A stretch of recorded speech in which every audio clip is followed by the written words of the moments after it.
Perjuanganku lebih mudah karena mengusir penjajah, tapi perjuanganmu akan lebih sulit karena melawan bangsamu sendiri. Insinyur Soekarno. Assalamualaikum warahmatullahi wabarakatuh. Kami dari kelompok 3 kelas 12 IPA 3 akan menjelaskan peristiwa pemberontakan APRA. Sebelumnya, perkenalkan, nama saya Ginanjar Triwibowo. Saya Desti Kusuma Putri. Nama saya Hayuratih Mahardika. Saya Setiawati Rahmadani. Pengertian dari Angkatan Perang Ratu Adil atau yang biasa disebut dengan APRA merupakan milisi dan tentara swasta pro-Belanda yang didirikan pada masa Revolusi Nasional Indonesia. Didirikan oleh mantan Kapten DST KNIL Raymond Westerling. Setelah demobilisasinya dari Kesatuan Depot Special Troepen yang merupakan pasukan khusus KNIL pada 9 Januari 1949.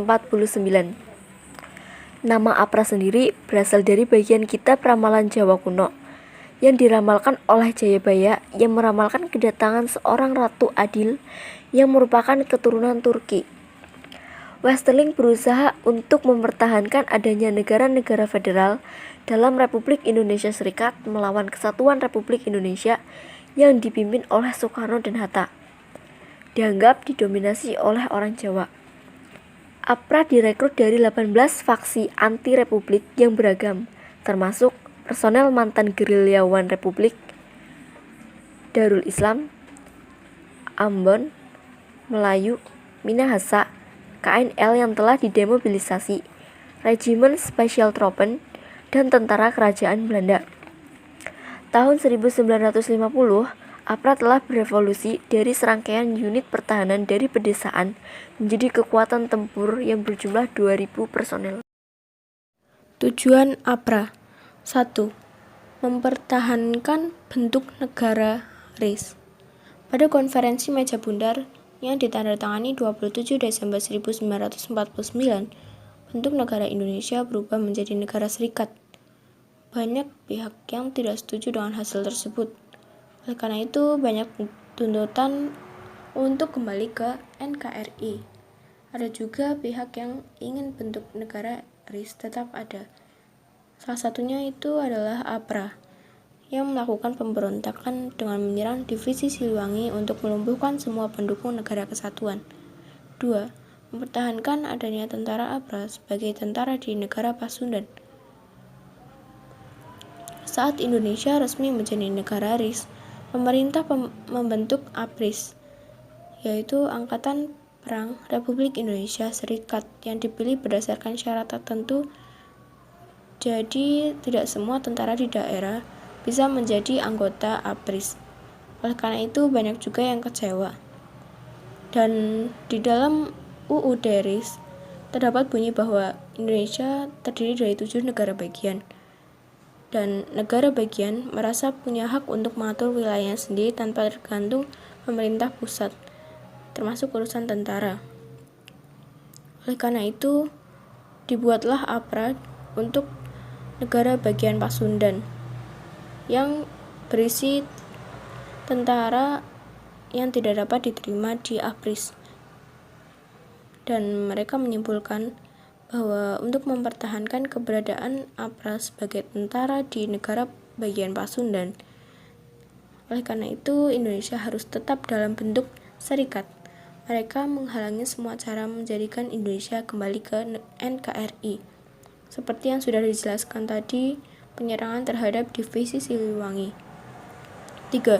Golongan kolonialis Belanda ingin mengamankan kedudukannya di Indonesia. Kolonialis Belanda yang berada di Indonesia tentu mendapat keuntungan yang sangat besar. Jadi, wajar kalau banyak kalangan Belanda berusaha mempertahankan kedudukannya di Indonesia dan ingin kembali menguasai Indonesia. Pemberontakan APRA ini adalah jalan keluar mereka, karena jika berhasil, Indonesia akan tetap menjadi negara RIS. Jadi Belanda akan dengan mudah memasuki wilayah negara bagian, apalagi beberapa negara bagian memang adalah negara boneka atau negara buatan Belanda. 4. Mendirikan negara federal di Indonesia. Pihak tertentu beranggapan bahwa dengan tetap berdirinya negara bagian Pasundan dan bertahannya negara RIS, mereka akan lebih mudah membentuk negara federal sendiri di Indonesia. Oleh karena itu, pemberontakan ini juga bertujuan untuk membunuh Sultan Hamengkubuwono IX sebagai Menteri Pertahanan dan Keamanan pada saat pemberontakan itu terjadi. Negara federal ini akan terdiri dari mantan anggota KNIL yang masih pro-kolonialisme Belanda dan negara-negara bagian yang memang merupakan boneka Belanda. Latar belakang peristiwa. Peristiwa disebut sebagai kudeta 23 Januari 1949 ini berawal dari ketegangan TNI dan KNIL yang berujung pada pertumpahan darah. Latar belakang pemberontakan APRA berawal dari bunyi kesepakatan KMB, Konferensi Meja Bundar, yang menyatakan bahwa KNIL, Koninklijk Nederland Indisch Leger, dibubarkan. Kesepakatan tersebut juga menjelaskan bahwa bekas anggota KNIL yang berkeinginan untuk menjadi anggota Angkatan Perang wajib bergabung dengan Angkatan Perang Republik Indonesia Serikat atau ABRIS di Jawa Barat, yang saat itu masih berbentuk negara bagian Pasundan. Kendati demikian, pada kenyataannya, pembentukan ABRIS telah menimbulkan ketegangan-ketegangan di kalangan TNI. Ada keengganan bergabung dengan bekas KNIL.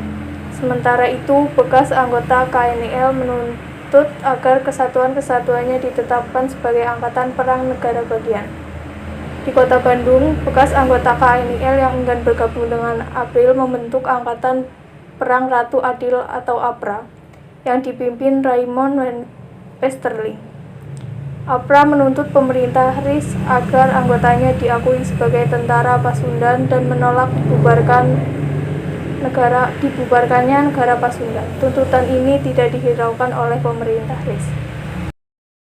Peristiwa pemberontakan APRA. Jadi, pada tanggal 23 Januari 1950 dini hari, APRA melakukan serangan kota Bandung dari arah Cimahi. Penyerbuan ini dilakukan dengan kekuatan 800 tentara dan kendaraan berlapis baja. Dalam pemberontakan ini, pasukan APRA membunuh setiap anggota TNI yang dijumpai. Markas Staf Divisi Siliwangi berhasil diduduki APRA seusai membunuh 15 orang regu jaga. Salah satunya Letkol Lembong. Penyerbuan tidak terduga ini membuat APRA menguasai kota Bandung selama beberapa jam saja. Nah, untuk mengatasi hal tersebut, pemerintah RIS langsung mengirimkan bantuan ke Bandung.